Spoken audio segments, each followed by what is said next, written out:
விவசாயம் பண்ணுற பசங்களுக்கு நான் ஒன்று கற்றுத்தரேன். இருக்கிறதுலே கஷ்டமான வேலை இந்த நாத்தள்ளி போய் போடுற வேலை தான். இருந்தாலும் எங்கள் அப்பா கொஞ்சம் டக்குன்னு எடுத்து போடுறதுனால எனக்கு கொஞ்சம் ஈஸி தான். அதையும் தாண்டி ஒரு ஈஸியான வேலை ஒன்று இருக்குது, நான் சொல்கிறேன்.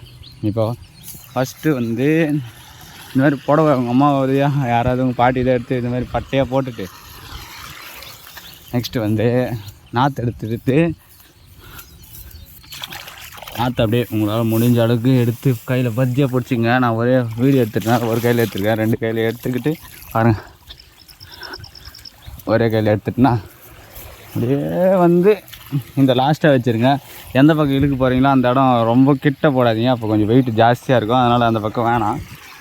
பாருங்கள் இந்த மாதிரி நெக்ஸ்ட்டு ஃபுல்லாக போட்டு இந்த இடம் நீங்கள் கை பிடிக்கிற இடத்துல வந்து கொஞ்சம் இல்லாத மாரி பார்த்துங்க. இப்படி இழுக்கும் போது பாருங்கள் ஃப்ரீயாக இருக்கணும். நம்ம மேலே லோடு அதிகமாக அது மாதிரி இருந்துச்சுன்னா அப்படியே இழுத்துக்கிட்டே போகலாம், ஈஸியாக வந்துடும். நம்ம பரம்பு அடிக்கிற மாதிரியே வேலை முடிஞ்சிடும். போயிட்டு அந்த மாதிரி பாருங்கள், அவ்வளோ தூரம் போட்டுட்டு எடுத்துன்னு போயிட்டு நீங்களும் அதேமாதிரி ட்ரை பண்ணி பாருங்கள்.